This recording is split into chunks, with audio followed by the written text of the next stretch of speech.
Welcome to the Ballroom Dance Channel. We are a worldwide community of ballroom dancers who meet here every day to talk all things ballroom dance. I recently broadcast a video sharing two letters opposing views on how fast students should go up the comp ranks.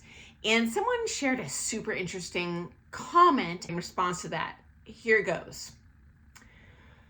I was smiling at the comment about how dancing the syllabus figures needs to be a priority for some of us.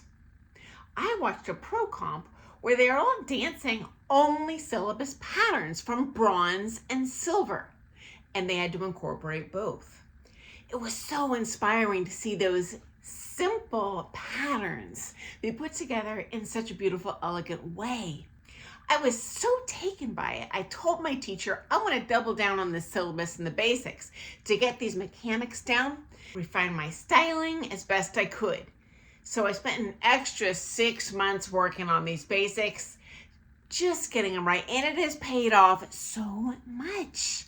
I find I learn faster, understand more readily what my teacher wants me to do, and I'm getting a lot more compliments from the other students about how my dancing looks and feels. Okay, so number one, I have seen these open pro divisions where the professional competitors are competing to syllabus only figures.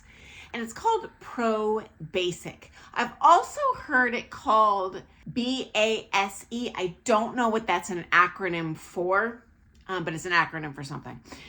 And in a nutshell, you are limited to doing the syllabus figures, even though you're a pro dancer. Now, here's a story for you. The very first time, to my knowledge, this ever happened at an NDCA comp, I was there. And this was at the Manhattan Dance Sport Championships. At the time, Gary and Diana McDonald creatively came up with this idea to run a closed syllabus event for pros. And Gary's dad, Brian, at the time was the head of the NDCA. So dollars to donuts, the NDCA had a silent blessing on this event as well. Okay, number one, at the time we were stunned. The entire pro and amateur community, we had never imagined anything like this. So we were super curious to see what was going to happen on that comp floor. Now this is crazy, guys. Only one couple entered, and they entered the Syllabus Latin championship level pros.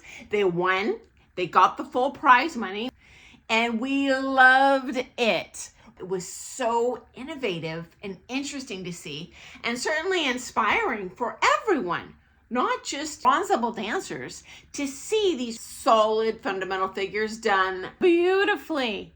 And guys, give us a shout out in the comments. Are they running this event these days, or are they not getting entries? And here's my dark theory as to if they aren't running it, it's probably not for lack of wanting to do it. It's that if you're only getting a couple entries in that pro division, the comp's gonna make a ton more money if they just run another pro-am heat, okay? Now for the pros, there's disincentive to do these events. And it's not that we don't like the syllabus. As a matter of fact, when we're taking privates, we're working on that syllabus 99% of the time. But we are so focused on those pro routines and doing that all the time, we just don't want to sacrifice a minute of time to memorize or work on a different routine. Again, not that we don't like it, not that we don't respect it, not really that we don't want to do it. It's just an opportunity cost. If I'm spending a couple hours working on that, guess what? I'm not working on the Open Pro. And truth be told, guys, that's kind of where the status is. So that's where they want to invest their time. Okay, problem number two. I shared in a previous video a Blackpool final I saw where the pro championship, there was one couple that didn't get a bye, meaning they didn't get to skip that first round of competition. And I gotta tell you guys, it was real obvious when you saw that final. This poor couple, even though they just danced a couple more dances than all these other pros in the final, ran out of gas. We were screaming so loud for them because everyone's so excited that first year you make a final in Blackpool. And we were just like, go, go, go. And I don't know if they felt the energy. We weren't just excited for them. We're like, go, put a light under it. You look like you're dragging booty out there. And guys, these were amazing, gorgeous, beautiful dancers. The problem wasn't their dancing or their fitness level. It was just adding that extra little bit of dancing over the course of a couple days. And it cost them, in my opinion, could have been a higher placement in that final. So yeah, they don't want to blow their chances in that open event. Finally, pros don't really need that exposure therapy that I highly recommend for amateurs and primes.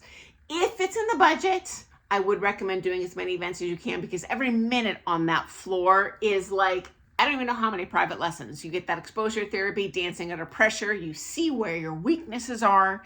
You just acclimate to, okay, how do I dance well, not stick to my routine, keep my game face on, not get the desperate, frightened face. But you know what? Over time, that will get easier. But the pros, they all competed through the championship level in amateur. So this ain't their first rodeo, okay? They don't really benefit from that exposure therapy like 99.999% of the dancing world.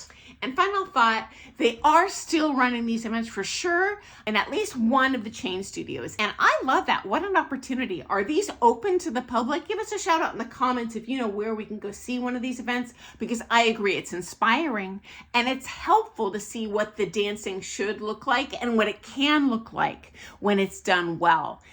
And guys, just a reminder, I'm not telling everyone to stay in the syllabus. There was an equally convincing letter that someone shared regarding being able to go up the ranks as fast as they can now while they're young enough to get it done and their body doesn't poop out. So anyway, thanks so much for sharing your story. And I agree with you. I was in your shoes. As a matter of fact, I was there the first year they ran it. Absolutely lovely. I wish every single competition ever did this. It's fabulous. Okay, I look forward to seeing you first thing tomorrow morning for some more things ballroom dance. And hey, if you missed my announcement, for those of our pro friends here who have put in the comments that you're looking for where the next hot community is that you can move to and teach, Bozeman, Montana. I heard this from someone I totally trust, the local pro, recently retired. Now they've got a whole community with no pro. I call this a ballroom dance desert. It sucks. So please go in there and help these people. And hey, it sounds like a super awesome opportunity if you're looking to maybe relocate. Okay, guys, built-in clientele, hello.